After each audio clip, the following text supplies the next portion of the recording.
Hello and welcome to this video on the sociology of the media representations and stereotypes. We begin by considering the media gaze and symbolic annihilation. The media gaze is how the media presents society in particular ways, shaping how audiences view social groups, often through the use of stereotypes. Symbolic annihilation is when the media ignores or distorts or stereotypes certain groups, making them seem invisible, unimportant, or reinforcing inequality and stereotypes. Gerbner and Gross state that some groups are omitted, underrepresented, and condemned in the media. In a media-saturated society, such as ours in the 21st century, these images become the reality for most people, including, of course, the audience. Firstly, we must consider media representations of social class and how these are based on stereotypes. We must always consider what exactly do we mean by social class, and this can be defined in many ways and has been a key area of sociology since its inception. Traditionally, social class was understood as a triad: the working classes, the middle classes, and the upper classes, and these were based on wealth, on occupation, and on level of education. More recently, new class systems have been created, based instead on things like economic capital, social capital, and cultural capital. These are the product of the ideas of Pierre Bourdieu. Neo-Marxists suggest that the function of the media is to ensure cultural hegemony of the dominant capitalist class. Again, we must remember that according to neo-Marxists, it is the dominant capitalist class who control the media and therefore control the production of ideas. So how these different social classes are presented in many ways links to how those at the top of society see themselves and see the other social classes. So the upper classes are presented as desirable, whilst the middle classes, the mass of society, may be presented as the norm or even overrepresented. The working classes may be presented as undesirable or in a simplified format, whilst the underclass, the 1980s New Right concept, are often either invisible entirely or simply stigmatized. To evaluate this, pluralists would argue that the media is like a mirror, simply reflecting back to us our own pre-existing beliefs and prejudices. So it's not that the bourgeoisie or an elite group control the media and therefore are feeding us these stereotypes, but rather they're simply giving the audiences what they want, which is their own opinions back to them. Secondly, we consider media representations of ethnicity, and again, how these are based on stereotypes. Ethnic minorities are often ghettoized in the mainstream media. That is to say, they are marginalized, overlooked, and voiceless, featured mainly in specialized programs or in minority interests. Cumberbatch says that only 1 in 7 roles are played by an ethnic minority character, whereas Malick found that African Caribbeans are less likely to be in heavyweight roles or be the lead presenter. Beattie and others found that black people were less likely than whites to be shown in professional roles. Logically, therefore, one might consider the question, is the media racist? In terms of arguments for, the Reuters Institute of the Study of Journalism found that 6% of journalists across the UK newsrooms don't identify as white, compared to about 18% of the general population, that none of Britain's top 10 print, digital or broadcast outlets have a black editor-in-chief, and that it's commonplace that not a single story by a black reporter would appear on the front pages of the 11 most widely read UK newspapers, and that would include websites. In terms of arguments against, well, the Society of Editors have stated that the press is most certainly not racist, and the group also denies being bigoted. More recently, Tony Sewell concluded a piece of research for the government and claimed that British society was not institutionally racist, and this included the media. Cottle states that the media's representations of ethnicity encourage audiences to develop a sense of us versus an understanding of the other or them. Meanwhile, the Glasgow Media Group, who are a group of neo-Marxists, claim that the white media establishment maintains the cultural hegemony of the bourgeoisie by promoting racist stereotypes. In a traditional Marxist sense, this is a divide and rule tactic, turning white workers against ethnic minority workers as a way of ensuring bourgeois hegemony and dominance. To evaluate this, we must remember that equal opportunities policies are improving and are improving the representation of minorities in the media. Ethnic minority groups are adopting the new media much faster than the white majority, which could be a sign of democracy in action. Meanwhile, there is a growing appreciation of non-white culture across Britain and the West in general.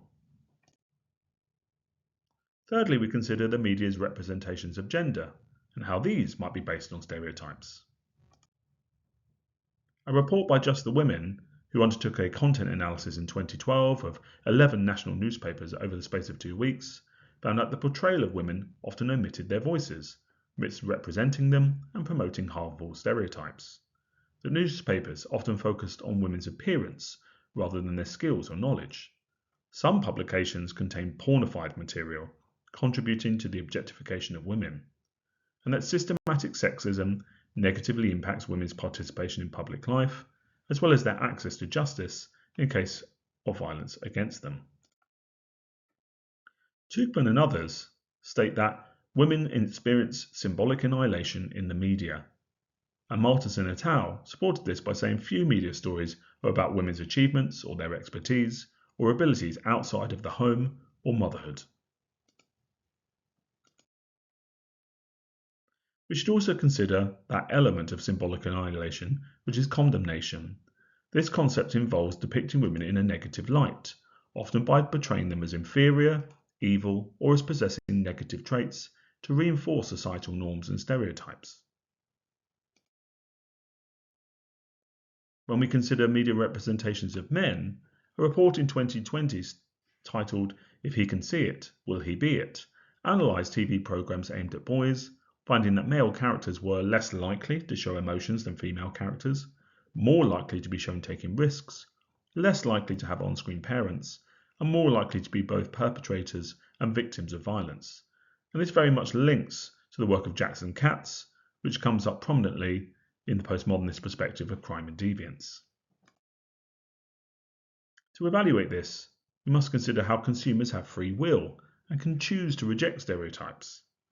That increasingly we've seen the rise of transgressive female characters in the media who break traditional stereotypes, as well as the rise of the new man and the metrosexual, which challenge hegemonic masculinity or indeed toxic masculinity. Fourthly, we consider the media's representations of age and how these may be based on stereotypes. When we consider the media's representations of childhood, children are generally presented in a positive way, often represented as consumers of toys and games in advertising. So you may well have seen images of children in the media as being cute or brilliant, brave, or at the very least modern. Gordon says that children are sometimes presented as victims, whilst Ariès says that childhood is a distinct life stage. Either way, the representation of childhood is broadly positive. Meanwhile, the media's representations of adolescence are perhaps more negative. Wayne found that portrayals of adolescents are negative, that the media does not discuss issues that impact them. This said, young people are major users of the new media, which means that the stereotypes can be combated through young people themselves by texting, tweeting, and using YouTube. Cohen would argue that adolescents are usually represented as a folk devil, as part of a moral panic. That is to say that society often fears young people or worries about young people and what they might become. And over the last 60 years, there's documented evidence of the number of different moral panics that have existed, from the mods and rockers in the 1960s to the fears around teen mental health in the 2020s, linked to the use of social media. Landis found that when we look at the elderly and the representations of the elderly in the media, that they tend to be very one-dimensional. Cuddy and Fisk undertook a content analysis of US TV programs and found that only 1.5% of characters were elderly, that most appeared in minor roles, that they were often used for comic relief, and that characters were based on ineffective mental, physical, and sexual capacities. To evaluate this then, one again must consider the new media, that adolescents are more likely to use the new media and so can represent their own voice rather than stereotypes. And so too, as time progresses, we may well find that other age groups were able to do something similar, perhaps so too the elderly. And indeed there are changing attitudes towards the over 60s, in particular due to the growth of the importance of the grey pound and the spending power of older generations.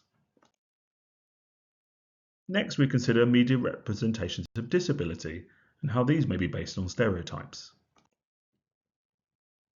Tom Shakespeare states that disability is a social construction. It is a problem created by the attitudes of society and not by the state of people's bodies. A quarter of adults and 1 in 20 children are recognised as disabled as of 2011, and many of us in society learn about disability through the socialisation process rather than a personal experience. That is to say that the media plays a key role in informing us on what we think we know about disability. Our ideas about disability are likely to come from media stereotypes, therefore. Cumberbatch found that 2.5% of people on popular TV shows were portrayed as disabled in their research. But when they are portrayed in the television or in film or in other forms of media, this often relies on the use of a physical cue, almost as if it was letting the audience know that this person was disabled. Pheeler and others found that mental health conditions on primetime television are presented often as a threat, and that 63% are presented in a negative light. Whilst in the news media, 1 in 5 articles on disability tend to use very negative language, referring to disabled people as scroungers, as cheats for benefits, or skivers. Barnes says that there are a number of recurring stereotypes around those with disabilities in the media, that they are pathetic, that they are evil, or that they are somehow incapable. And even today, these stereotypes are often unchallenged. As a form of evaluation, however, postmodernists would say that there has been progress in representations of disability in the media, particularly in sport, when we think about the Paralympics and how these have been presented over the last 10 or 20 years. Pluralists would say that representations reflect the dominant view that disability is dysfunctional for society. Could it therefore be that we need to have some sort of societal change in terms of our perspective of disability in order so too for the media to change as well? Finally, we must consider the media's representations of sexuality and how these might be based on stereotypes. Many sociologists would argue that sexuality is again a social construction. In the media, there is often the social construction of sexuality from a heteronormative perspective. Traditional media representations of sexuality have historically emphasized traditional ideas of heterosexuality as the norm. Part of this includes the male gaze, how young men are often socialized to see women as sex objects, and that the media reflects this idea. However, increasingly men have been represented as sexual objects too, and have become more sexualized in the media. McRobbie even claims that men are beginning to face the same physical scrutiny as women. When one considers the media's representations of homosexuality, again the heterosexual media gaze plays a role here. Could it be that for many media companies, a fear of loss of profits from investors, advertisers, and media audiences have historically meant that the media representations of homosexuality have been that it is deviant? Some news press still often portray LGBTQI+ communities as sinful, as wicked, or indeed unnatural. Batchelor in their research found that LGBTQI+ characters are often shown as a source of anxiety, that they are a target of teasing and bullying, whilst Craig found that representations of homosexuality often fell into 3 categories, either one of campness, which is played for comic effect, as macho with exaggerated masculinity, or as deviant, seeing homosexuality as immoral. All of these could potentially be examples of symbolic annihilation. It could be said, however, that increasingly there are changing representations of homosexuality in the media, and this can act as an evaluation. We're seeing growing acceptance and tolerance of a diversity of sexual orientations, and traditional representations of homosexuality have effectively disappeared. Of course, the new media plays a role, giving the LGBTQI+ community a voice, enabling support groups to be set up for those who might be going through the process of normalizing their own sexuality in their social group. And finally, the pink pound. Media companies have realized that gay and lesbian consumer markets are large and affluent, and they are now targeting this community in advertising campaigns in order to sell products. That's it. Thank you very much.